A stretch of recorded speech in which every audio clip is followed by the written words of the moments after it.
24 জুলাই বিপ্লবের মধ্য দিয়ে দেশে একটা পরিবর্তন এসেছে, কিন্তু এই পরিবর্তনে এখন যারা নেতৃত্ব দিচ্ছেন সরকারে, তাদের পরিচয় হচ্ছে যে তারা কোনো পার্টিকে বিলং করবেন না। এটা হওয়া উচিত, কিন্তু এখানেও কিছু ব্যতিক্রম ঘটেছে। এটাও মাঝে মধ্যে সমাজকে উদ্বিগ্ন করেছে।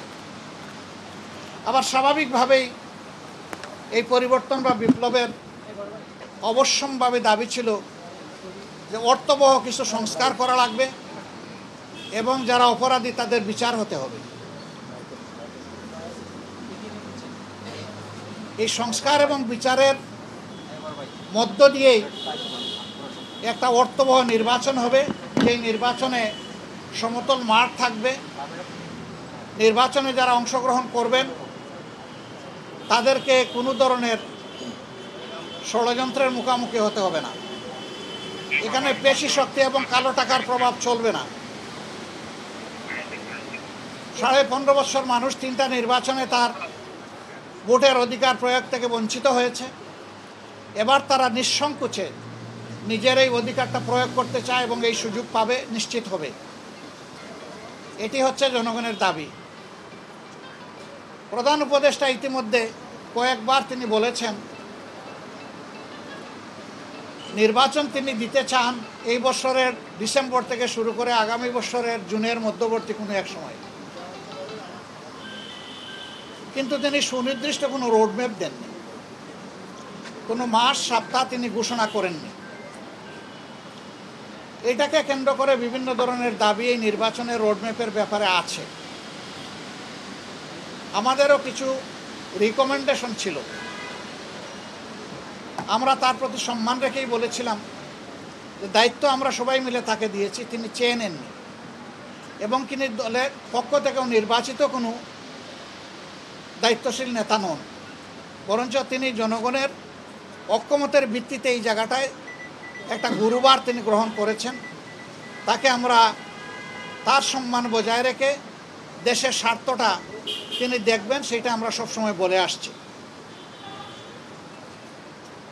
আমরা আজকে ওই ব্যাপারে কথা বলেছি। আমরা বলেছি 2টা বিষয় স্পষ্ট করা দরকার। একটা, নির্বাচনটা কখন হবে, আপনি যে সময়সীমা দিয়েছেন এর ভিতরেই জনগণের কোনো ধরনের বড় ভোগান্তি না হয়ে একটা কমফোর্টেবল টাইমে এই নির্বাচনটা হওয়া উচিত আমরা মনে করি। আর 2 নম্বর আমরা বলেছি এই নির্বাচনের আগে অবশ্যই সংস্কার এবং দৃশ্যমান বিচারের কিছু প্রক্রিয়া জনগণের সামনে আসতে হবে। সংস্কার শেষ না করে যদি কোনো নির্বাচন হয়, এই নির্বাচনে জনগণ তাদের প্রত্যাশা পূরণ করতে পারবে না। আবার সব সংস্কার এই সরকারের পক্ষে করা সম্ভব না। মাত্র 5টা সুনির্দিষ্ট বিষয়ে তারা হাত দিয়েছে, এতটুকু নিষ্পত্তি হওয়া উচিত সন্তোষজনকভাবে। এর পাশাপাশি এখানে জুলাই প্রক্লেমেশনের ব্যাপার স্যাপার আছে, এগুলো সংস্কারের সাথে জড়িত।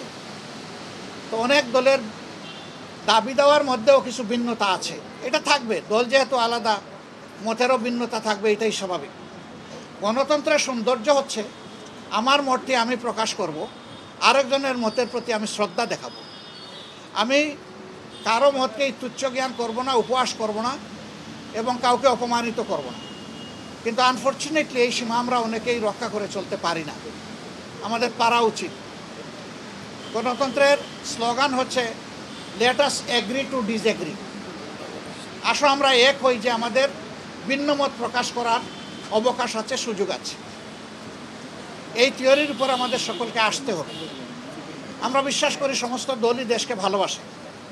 ভালোবাসার জায়গা থেকে দায়িত্ববোধের পরিচয় দিয়ে আমরা সবাই যদি এগিয়ে আসি এবং আমরা যদি সংস্কার প্রক্রিয়াকে অর্থবহ সহযোগিতা করি, তাহলে একটা অর্থবহ সংস্কারের মধ্য দিয়ে একটা অর্থবহ নির্বাচন নিশ্চিত হতে পারে ইনশাআল্লাহ।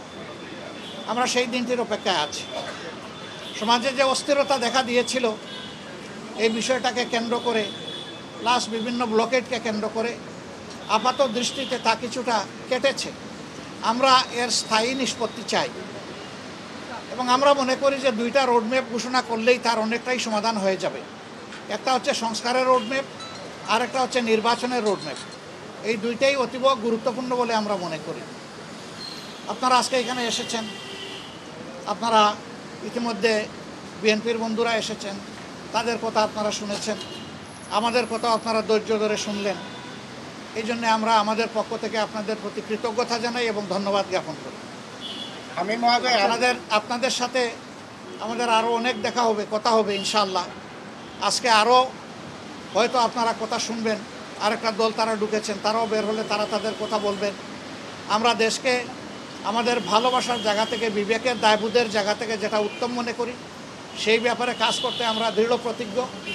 ন্যায় এবং সত্যের পথে আমরা অবিচল থাকব, দেশের স্বার্থটাকেই আমরা বড় করে দেখব, এটি হচ্ছে আমাদের অঙ্গীকার।